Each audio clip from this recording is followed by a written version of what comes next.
Hello friends, this is Tanya. So welcome back to my channel Tanya talks and reaction. तो फिर मैं हाजिर हूँ एक नए वीडियो के साथ, और आज की वीडियो का टाइटल है racism against Indians is a reality. अभी ये न्यू की वीडियो है। वीडियो का जो ओरिजिनल लिंक मैं डिस्क्रिप्शन बॉक्स में डाल दूँगी, आप वहाँ जाके इनके चैनल को सपोर्ट करिए फ्रेंड्स। और हाँ फ्रेंड्स, अगर आपको मेरी वीडियोज़ भी अच्छी लगती है तो मेरी वीडियो को लाइक करिए, चैनल को सब्सक्राइब करिए और शेयर करिए अपने फ्रेंड्स और फैमिली के साथ। तो चलिए इस फ्रेंड्स कंप्लीट वीडियो को देखते हैं, क्योंकि racism is a very common issue now it is. सो देखते हैं ये कोई इंसिडेंट को बता रहा है जो इनके साथ हुआ है recently. So will start the video and watch together and then will comment about it. So let's start watching the video.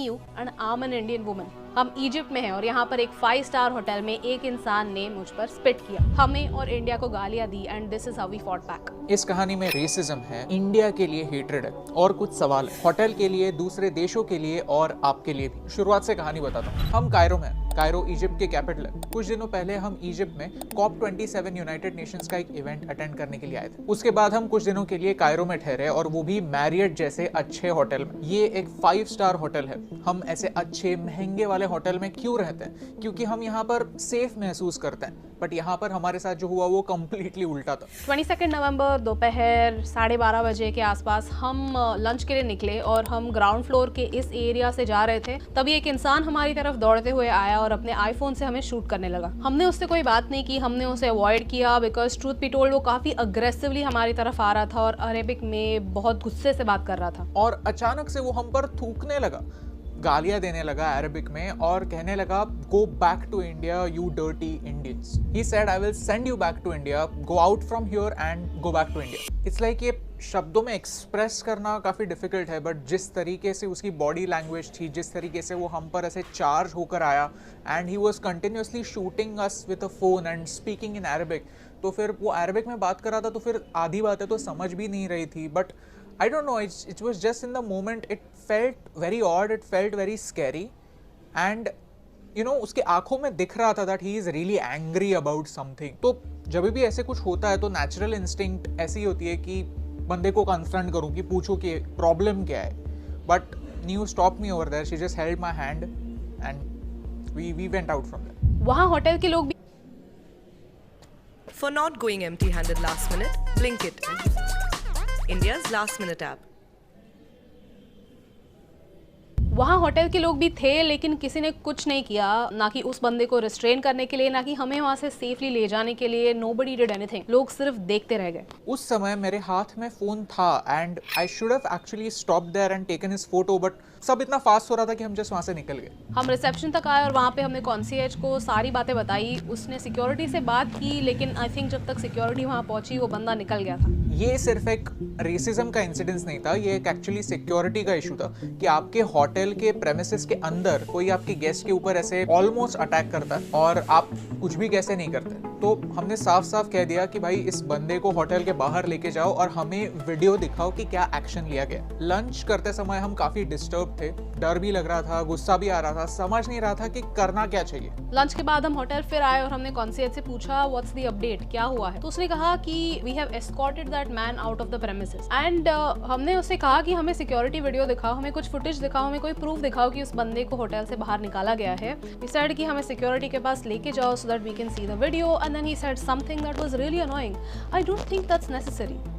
Excuse me, like I don't understand. आप कौन होते हो डिसाइड करने के लिए कि क्या सही है क्या नहीं है? You know, like who are you to decide? For all I know he could just be roaming around in the hotel. At this point हमारे पास दो ऑप्शंस थे। ऑप्शन 1 कि जाने दो, इतना झंझट कौन लेगा, और ऑप्शन 2 कि फाइट बैक करो। हमने वहाँ के उस बंदे से कहा कि we want to talk to security, and he said कि सिक्योरिटी हमें आधे घंटे में कॉल बैक करेगी, आप रूम में जाओ। ये सारी बातें रिसेप्शन के आसपास हो रही थी, तो ऑब्वियसली उसे यही चाहिए था कि हम वहाँ से निकल जाए, वहाँ पर कुछ बवाल ना करें, बिकॉज वहाँ पर फॉरेनर्स थे, वाइट पीपल थे, और उनके सामने होटल की और इजिप्ट की इमेज बर्बाद नहीं होनी चाहिए। सो हम रूम में गए एंड कुछ टाइम बाद हमें सिक्योरिटी का नहीं, हमें कस्टमर सर्विस का फ़ोन आया। तो कस्टमर सर्विस के रिप्रेजेंटेटिव ने हमें कहा कि वो बंदा एक सऊदी अरेबिया का इंसान था और उसे एक हिस्ट्री ऑफ मेंटल इलनेस है। उन्होंने कंप्लेंट सऊदी अरेबिया के एम्बेसी के साथ लॉन्च की है, एंड सऊदी अरेबियन एम्बेसी वाले लोग आके उसे ले जाएंगे होटल से। And you know what, she said something very interesting कि उस बंदे को मेंटल इलनेस की एक हिस्ट्री है, एंड होटल को ये पता था, और वो उस बंदे की एक्टिविटीज़ को कल रात से ट्रेस कर रहे थे, ट्रैक कर रहे थे। लेकिन मैंने कहा कि जब वो हमारी तरफ आ रहा था ऐसे एग्रेसिवली, तब वहाँ पर तो कोई नहीं था, तो आप कैसे ट्रैक कर रहे थे कि वो कहाँ जा रहा है, किसी से बात कर रहा है, क्या कर रहा है? So now let me tell you कि हमने कैसे सिस्टम का इस्तेमाल करके फाइट बैक किया।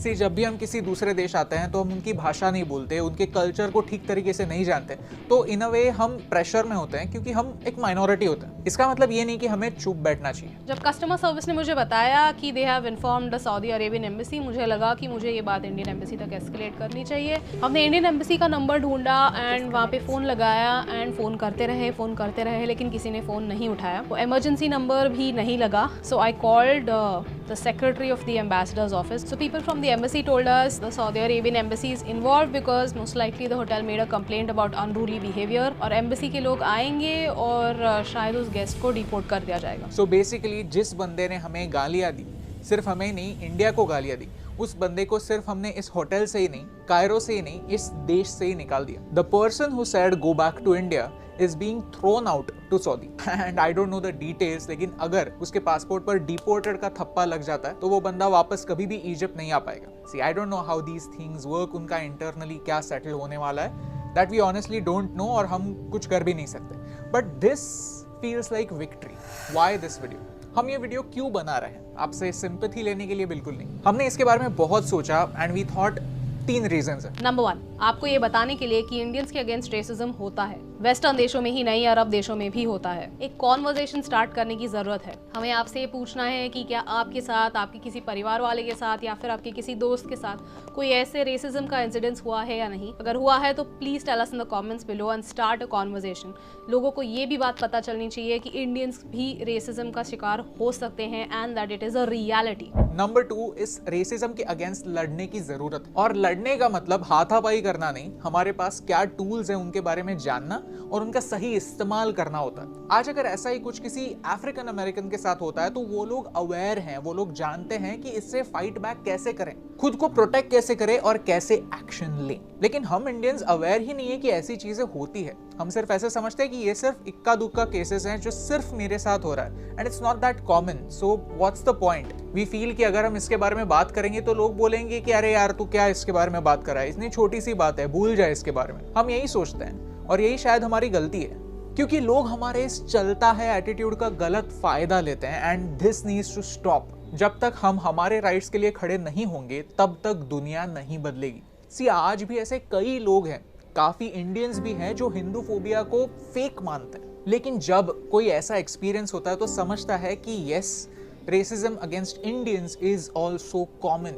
It happens. नंबर 3, आपको ये बताने के लिए कि वायलेंस के बिना भी फाइट करना पॉसिबल है। This is not about non violence, this is about keeping a काम mind and knowing your rights. Because आपके साथ जो इंसिडेंट्स होता है वहाँ पे किसने क्या बोला, what were the names of the people involved, ये सारी चीज़ें याद रखना बहुत ज़रूरी होता है। एंड अगर आप आपके इमोशंस पर कंट्रोल नहीं रख पाते तो आप ये सारी डिटेल्स भूल सकते हैं and these things will help you later on. सोचिए अगर हम वहां पर वायलेंस करते तो फिर ये प्रूव करना काफी मुश्किल हो जाता कि पहले हाथ किसने उठाया था और वो बंदा मेंटल हेल्थ का नाटक करके आसानी से छूट जाता। प्लस अगर उसके पास वेपन होता then we wouldn't have survived to make this video. Just because India is known for non violence does not mean कि हम ये सारा वर्बल अब्यूज लाइंग डाउन ले लेंगे। I have had enough of this nonsense. ये message काफी important है। हम एक ग्लोबलाइज दुनिया में रहते हैं और हमारा काम हमें अलग अलग जगहों पर लेकर जाता है। So it's really not in our hands कि हम कंट्रोल करें कि हम कैसे लोगों के साथ इंटरेक्ट करने वाले हैं,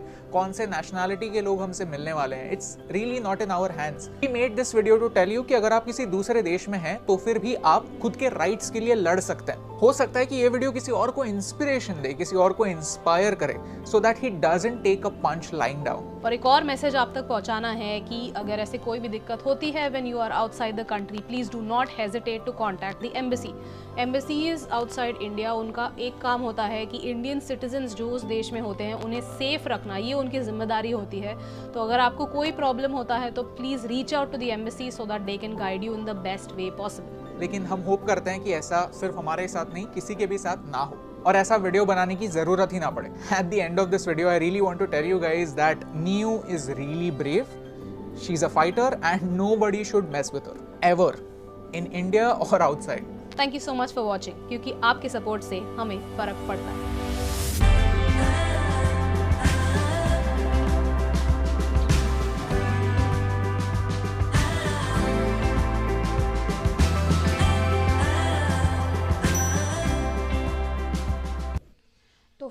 वीडियो हुई ख़त्म और इस वीडियो को देख के मतलब सोचिए हिंदू फोबिया जो एक चल रहा है, लोग कहते हैं कि नहीं यार ये सारे टर्म्स डिज़ाइन टर्म है। इवन इंडिया फाइट कर रहा है यूएन से कि the way you are recognising Islamophobia and other phobias like जो डेंजर है या जो एक मतलब जान जाने का और जो भी अटैक्स वगैरह होने का खतरा सिर्फ एब्राहमिक रिलीजन्स के साथ थोड़ी हो सकता है।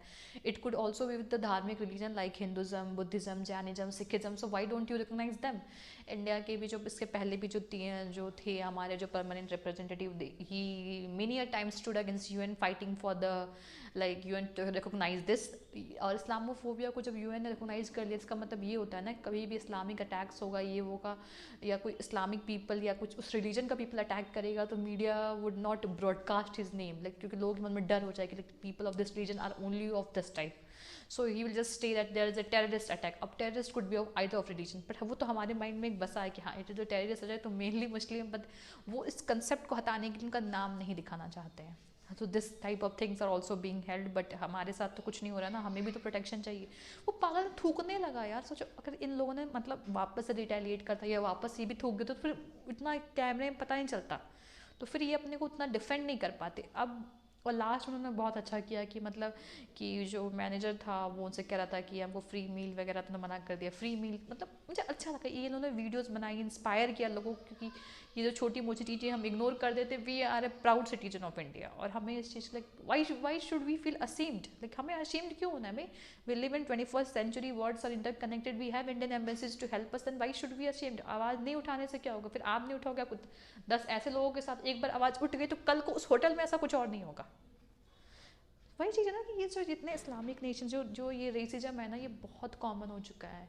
Even in the western countries, in the Arabic countries, like I don't know मतलब रेसिज्म रिलीजन के नाम पे hatred, I don't know why these people do such thing and what they get from doing such thing. पर अच्छा है ऐसे कुछ incidents को बताने से लोगों में अवेयरनेस फैलता। अब कई लोगों के मन में हिम्मत आई, करी इन्होंने कांटेक्ट किया, कल को मेरे साथ कुछ हो तो मैं भी कांटेक्ट कर सकता हूँ। We have Indian people to help us, so this is how it works ना। हम डर के चुप के तो बैठ नहीं सकते, हमारी तो गलती है नहीं, हम तो सिंपल थे, तो हमें क्यों मतलब कोई मुझे इस मतलब थोड़ा बहुत बोलना भी चलता, इतना बुरी तरह से आके थूकना, oh my God, could you imagine? ऊपर से इतना डरा मैंने ऐसे भी देखा था कि इजिप्ट वगैरह में लोग जो वीडियो रिकॉर्डिंग वगैरह करते हैं तो आदमी ला के बहुत बुरी तरह डांटने उठने लगते हैं, बहुत बुरी तरह, मतलब it's not a friendly country. So बस इसी के साथ मैं इस वीडियो को अंत करती हूँ। अगर आप चाहते हैं कि कोई मैं आपके रिक्वेस्टेड वीडियो पर रिएक्ट करूँ, उसका लिंक आप डिस्क्रिप्शन बॉक्स में दीजिए। तो फिर बस आज के लिए इतना ही फ्रेंड्स, मिलते हैं नेक्स्ट वीडियो में, तब तक के लिए बाय, टेक केयर।